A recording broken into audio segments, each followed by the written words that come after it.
Authority. If you don't answer this issue when it comes to sales deals, you've got no chance of winning business. In this simple, short video, I'm going to give you the key things you've got to do to make sure you get the authority to get your deal done and over the line. My name is James White, small business sales expert. I'm going to talk about authority, how you can make sure you capture the right decision makers to get your business in place and winning clients to help you and your company grow. Let's have a look at the video and see how authority is critical if you're to make sure that you win business on a consistent basis.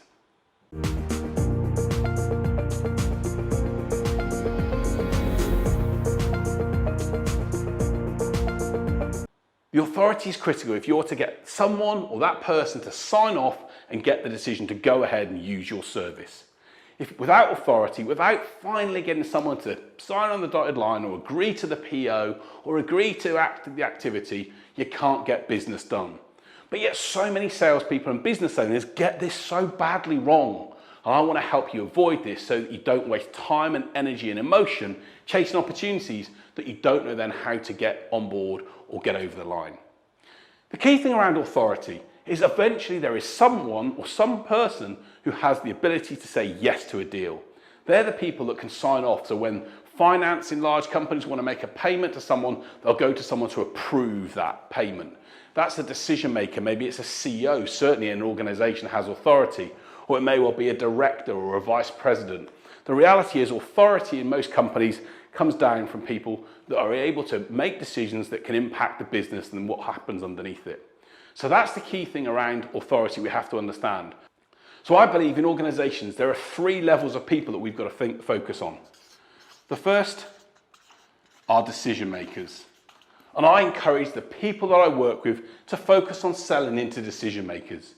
Sell to people that create budgets, not those that have budgets. When you start talking to decision makers, vice presidents, directors, CEOs, they have the ability to influence and make things happen. And they can, yes, recommend you to speak to their team, but if they're brought on board and will sign off on things, it makes things much easier. So focus on understanding the decision makers. And that might mean that you have to understand the different roles or the type of things they're interested in. CEOs generally aren't interested in the detail. They want to know the outcomes, the return, what it's going to give their company. So you've got to adjust your language and make sure you're focusing on what they need to see, but understand that there is a decision maker involved in that. And it's really key, especially the bigger the deal gets, that you get the decision makers involved as early as possible to be on board with what you're looking to do. But there's another group underneath that who are also really important. These are influencers. Influencers are critical in the sales process. They're people that the decision makers really rely heavily on. They're people such as operational managers or people who day to day will implement a lot of what the decision makers are thinking about. They won't always be the person that can make the decision, but they'll reference up, they'll share what you're looking to do, and they'll tell their decision maker that it's really key in order to do their job more effectively that they need your service or your product. Influencers are critical, and we have to understand that whilst we maybe need to get them on board in how we work and what we operate, we also can't just assume that they can make the decision themselves. A great way of being able to understand how an influencer works and what they do is to say, who else will be making the decision alongside yourself? And what they might say is, I've got to talk to my director, I've got to talk to my vice president about this. In which case you can then respond and say, great, tell me more about that person. What would they look for in order to make a decision in this type of area? Influencers are critical. They're really important. Very rarely can you implement a service or an offering without getting an influencer involved who's going to then facilitate what you want to put in place. And if you don't get these people on board, if you start to annoy them, they can actually barricade and get in the way of you implementing projects. Very few decision makers want to implement things that are going to cause the people underneath them to have challenges and issues. It's going to create pain and hassle for them. So getting the influencers on board is really critical, as well as making sure you've got the decision makers involved to sign off. And the final group are what I call doers. The doers in organisations are the people that implement what the influencers and decision makers have to say. And invariably, this group don't really have huge amounts of say on the overall decision itself. They can have an impact though, and we want to make sure we're making the world and the life of the doer much better, and we're trying to hopefully get them on board. Say if you're implementing a service that's going to be rolled out across a company, you might want to make sure that the doers are involved in the process and involved in the activity. The chances are, if a doer doesn't like something, the decision maker or influencer can still roll something out, but what we don't want is the doer basically fighting back and saying they don't want to implement a service. I'm working with a company at the moment who have been trying to get their software implemented by decision makers. The doers are critical to the process. So they've been doing some subtle work to show the doers how using their software can help them make their life easier, do things that will make them feel that it's worth considering. But the doer generally isn't going to make the decision. The doer can say what they like and say this is the great thing to do, but if the decision maker hasn't put the budget aside or the influencer can't see where the value is, it's a challenge to sell in that area. So when you focus on authority, understand in your organization who the decision makers are, who the influencers are, and who the doers are.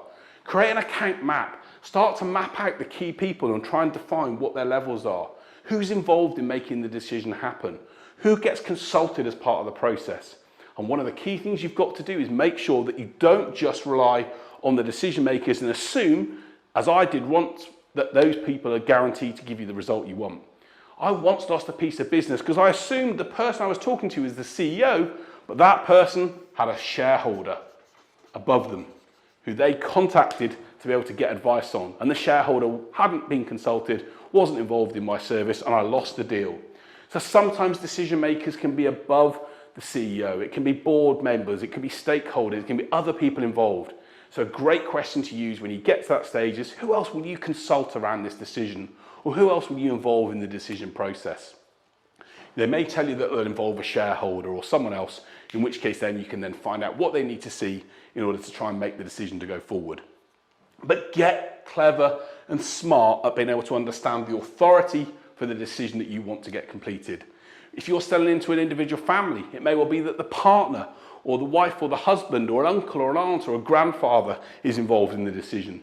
It may well be that the influencers come from external sources, consultants, mentors, other people that they talk to. The key thing is to know. When you know, you can then decide on how to approach that situation and make sure that all the key stakeholders involved are involved to make sure you get the authority to go forward. But if you go into it blindly and just assume, then chances are you're going to get caught out and waste lots of time and effort and energy. So hopefully this video has given you an idea of how to approach the decision around authority. Authorities get things signed off, they get money paid, they get deals done, and if you understand how doers, influencers and decision makers work, good things are going to happen. But if you don't, you're going to waste time, you're going to waste effort, and you're going to lead a lonely sales life trying to get deals done which you can't make happen. Hopefully this video has helped you. If it has, please like and subscribe to the channel. Let's share it with other business owners and sales professionals so we can help make sure they understand how to get deals done, winning business that makes them feel good and takes their company to where they want it to go. But if you have enjoyed it, like the video, subscribe to the channel, and I'll see you next Saturday for another video. Take care.